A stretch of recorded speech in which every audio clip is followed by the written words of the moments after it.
They say the swamp sleeps at night. They say the reeds grow still. The water settles, and the world forgets to breathe. But that's only what you hear from the people who've never stood on the edge of Scape Ore Swamp after midnight. People who've never heard the slow drag of scaled skin against cypress bark. People who've never seen two burning red eyes hovering just above the waterline. People who've never watched something too tall to be human rise from the cattails and step onto the road. Some creatures hide because they fear us. Some hide because they hunt us. And some hide because they are waiting for the moment we finally notice them. Tonight's story is about the third kind. Welcome back to Rick's Storyverse.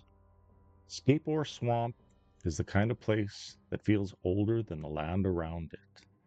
The trees lean inward, like they're guarding a secret. The water moves, even when the wind doesn't, and the ground feels soft in a way that suggests something beneath it is breathing. Locals tell you the swamp has moods. Some nights it's quiet, some nights it's restless, and some nights when the moon hangs low and the fog rolls in thick as wool, the swamp feels like something is watching. First sighting came from hunters, men who knew the land, men who didn't scare easy. They spoke of a figure moving between the trees, tall and lean, with shoulders that brushed the hanging moss. They said it walked upright, but its steps were wrong, too heavy, too deliberate, like each footprint was testing the earth. They described scales that glimmered like wet stone, hands with long curved claws and eyes that reflected light like a predator's, even when no light was there. Most people laughed, but the swamp didn't. It was June 29th, 1988, just after 2 in the morning, when the creature stepped out of legend and onto the asphalt. Christopher Davis was driving home from work, the kind of late shift that leaves your eyes heavy and your thoughts drifting into the road. The road was empty, the swamp on both sides rising like dark walls. Fog clung low, swirling around its headlights. Then suddenly, a thump. The car lurched. He thought he'd hit a log, or maybe a stray dog. But when he stepped out to check, the night felt wrong. Too quiet, too expectant. He crouched near the tire, ran his hand along the rubber, and that's when he heard it. A wet, dragging breath. Close, too close. He turned, and something was standing at the edge of the road. Tall, green-scaled, its chest rising and falling with slow, deliberate breaths, its eyes reflecting the red glow of his taillights. It didn't move at first. It just watched him, like it was deciding what he was, and then it stepped forward.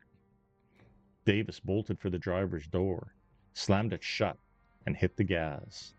But the creature lunged. Claws scraped across the roof. Teeth slammed into the metal. The car fishtailed as Davis fought the wheel. The creature clinging to the back like a nightmare, refusing to let go. He swerved. The creature lost its grip, rolled across the asphalt, and vanished into the fog. When Davis reached home, the car looked like it had been mauled by something with jaws strong enough to bend steel. And that was only the beginning. In the weeks that followed, more sightings came in. A farmer found deep claw marks carved into his barn door. A fisherman reported something massive swimming beneath his boat, pacing him like a shadow. A group of teenagers claimed they saw a figure crouched on a fallen tree, watching them with unblinking eyes. The sheriff's department investigated.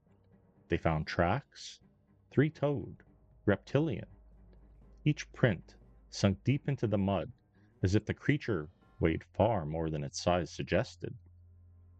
But the strangest thing wasn't the sightings, it was the silence. Animals avoided the swamp, birds stopped nesting near the water, even the insects seemed to thin out, leaving the nights eerily still. It was as if the swamp itself was holding its breath. Some say the lizard man is a mutation, something born from chemicals dumped decades ago. Others say it's a relic, a prehistoric survivor hiding in the last scraps of untouched wilderness.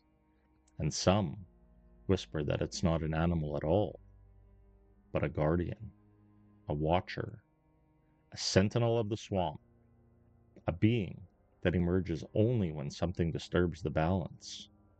Whatever it is, it moves with purpose.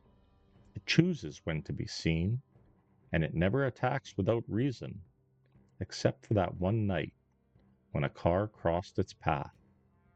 I will end this story with a poem, and here's the poem. Scaled shadows rise where moonlit waters breathe. A watcher waits beneath the cypress wreath. Its glowing eyes hold secrets mortals keep. Its footsteps echo as the swamp sleeps. Night grows tense as instincts wake. The reeds fall silent, the shadows shake. A hunter moves with purpose in bone. A sentinel guards where humans walk alone. Fog curls tight around its steady stride. The swamp grows still as if life died. It stalks the road where headlights meet fear. A shape emerges when the dark draws near. Metal screams loud beneath sharpened claw, a warning carved deep to teach its law. Legends rise where truth and shadow blend. Some survive long after stories end. That's another story from the edge of night. Please like and subscribe to keep the torch alight. Good night.